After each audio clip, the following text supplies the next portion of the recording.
শ্রী শ্রী রাম ঠাকুরের সংক্ষিপ্ত পরিচয় ও আধ্যাত্মিক সাধনা।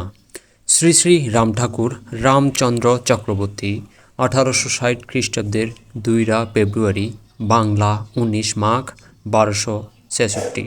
বাংলাদেশের ফরিদপুর জেলার ডিঙ্গামানি গ্রামে এক পুণ্যময় ব্রাহ্মণ পরিবারে জন্মগ্রহণ করেন। বাল্যকাল ও দীক্ষা।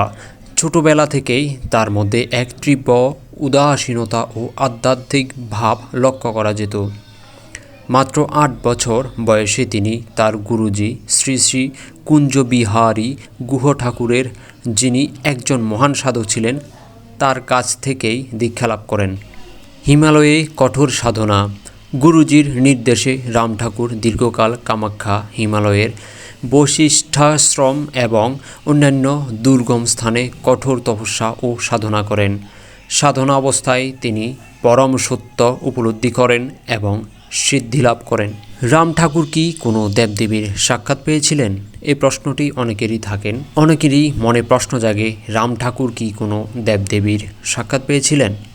সেই প্রশ্নের উত্তর এটাই, রাম ঠাকুরের জীবন দর্শনে কোনো বাহ্যিক অলৌকিকতা বা চমক দেখানোর প্রবণতা ছিল না।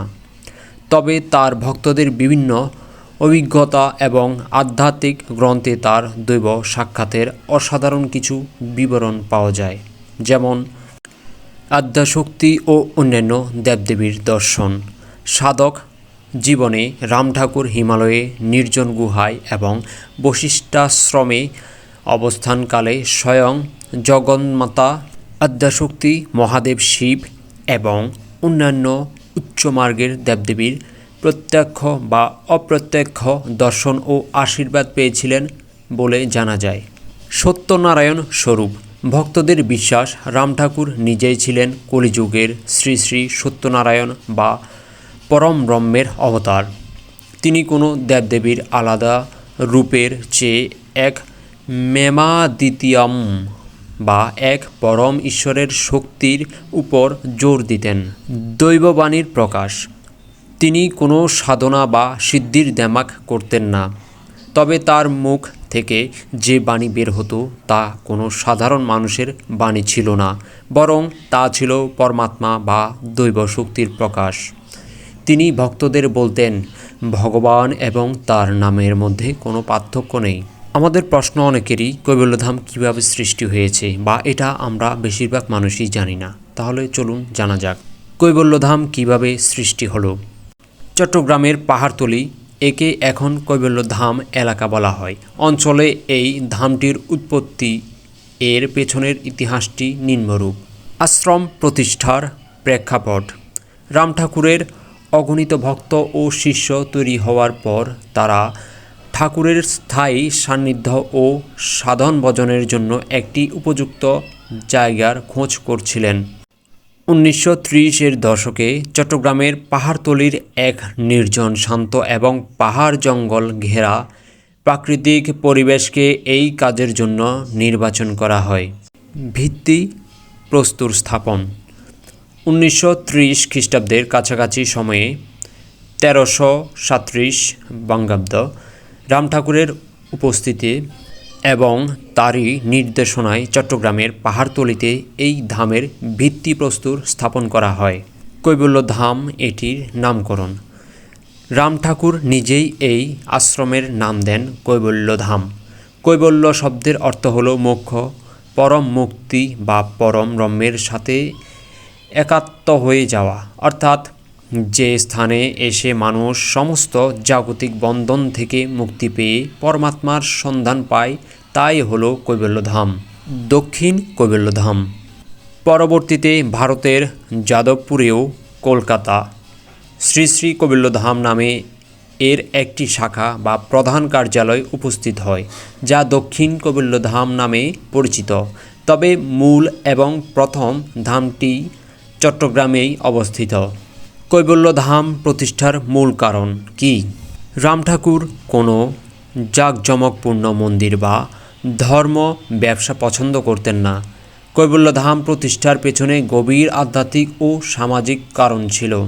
সবার জন্য অবারিত ধার, বর্ণভেদহীন সমাজ, সেই সময়ে সমাজে জাতিভেদ প্রথা প্রখর ছিল।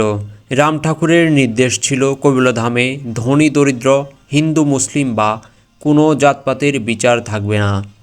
এখানে এসে সবাই এক সারিতে বসে প্রসাদ গ্রহণ করবে। নাম সংকীর্তন ও সাধনা। এই ধাম প্রতিষ্ঠার মূল উদ্দেশ্য ছিল কোলাহলমুক্ত পরিবেশে সাধারণ মানুষ যাতে নাম জপ ও আত্মশুদ্ধির সাধনা করতে পারে। ঠাকুরের মূল বাণী ছিল নামে আর নামিতে কোনো ভেদাভেদ নেই, নাম করলেই ভগবানকে পাওয়া যায়। মানব সেবা। কৈবল্যধাম কেবল প্রার্থনালয় নয়, এটি আর্তমানবতার সেবার একটি বড় কেন্দ্র। অসহায় মানুষদের অন্নদান, চিকিৎসা সেবা এবং আশ্রয় দেওয়াই ছিল এই ধামের অন্যতম মূল লক্ষ্য। শান্তিলাভ। সংসার জীবনের অশান্তি ও কোলাহল থেকে দূরে এসে মানুষ যাতে এখানে কয়েকটি দিন পরম শান্তিতে কাটাতে পারে এবং আধ্যাত্মিক শক্তি সঞ্চয় করতে পারে, সেটাই ছিল রাম ঠাকুরের ইচ্ছা। কৈবল্যধাম নিয়ে কিছু গুরুত্বপূর্ণ তথ্য A to Z বিস্তারিত। অবস্থান: পাহাড়তলি, চট্টগ্রাম, বাংলাদেশ। এটি পাহাড়ের কোলে এক মনোরম ও শান্ত পরিবেশে অবস্থিত। মূল আকর্ষণ: শ্রী শ্রী রাম ঠাকুরের পবিত্র সমাধি মন্দির। যদিও তিনি 1949 সালে কলকাতায় দেহ রক্ষা করেন, তবে তার স্মৃতি ও আধ্যাত্মিক শক্তি এখানে সজীব। নাট মন্দির এবং ধ্যান কক্ষ। প্রধান উৎসব: প্রতি বছর রাম ঠাকুরের আবির্ভাব তিথি, মাঘী পূর্ণিমা এবং তিরোধান তিথি উপলক্ষে কৈবল্যধামে বিশাল উৎসব ও মহোৎসবের আয়োজন করা হয়। এই সময়ে বাংলাদেশ ও ভারতসহ বিশ্বের বিভিন্ন প্রান্ত থেকে লাখ লাখ ভক্তের সমাগম ঘটে। প্রসাদ বিতরণ: এখানে প্রতিদিন দুপুরে আগত ভক্তদের মাঝে মহাপ্রসাদ বিতরণ করা হয়। উৎসবের দিনগুলোতে লাখো মানুষের জন্য খিচুড়ি প্রসাদের ব্যবস্থা থাকে, যা অত্যন্ত সুশৃঙ্খলভাবে পরিবেশন করা হয়। পরিচালনা: একটি ট্রাস্টি বোর্ডের মাধ্যমে অত্যন্ত সুশৃঙ্খল ও পবিত্রভাবে এই ধামের সমস্ত কার্যক্রম পরিচালিত হয়ে আসছে। শ্রী শ্রী কৈবল্যধামের সারসংক্ষেপ: চট্টগ্রামের কৈবল্যধাম কেবল একটি ইটের তৈরি মন্দির নয়, এটি শ্রী শ্রী রাম ঠাকুরের ত্যাগ, প্রেম এবং অহিংসার এক জীবন্ত প্রতীক।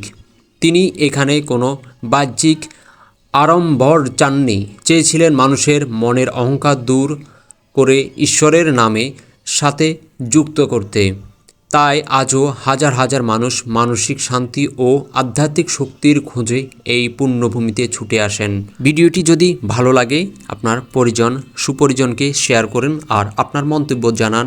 আর কোনো ভুল ত্রুটি থাকলে অবশ্যই ক্ষমা করবেন, কারণ আমরা চাই সম্পূর্ণ ব্যাখ্যা করে আপনাদেরকে জানানোর জন্য। ইউটিউবে দেখে থাকলে সাবস্ক্রাইব করুন, আর ফেসবুকে দেখে থাকলে অবশ্যই ফলো দিয়ে আমাদের সাথে থাকুন। আমরা নিত্য নতুন ইতিহাস নিয়ে খুঁজি, পুরাতন ইতিহাস নিয়ে খুঁজি এবং আপনাদের মাঝে সব কিছুই শেয়ার করি। জয় রাম।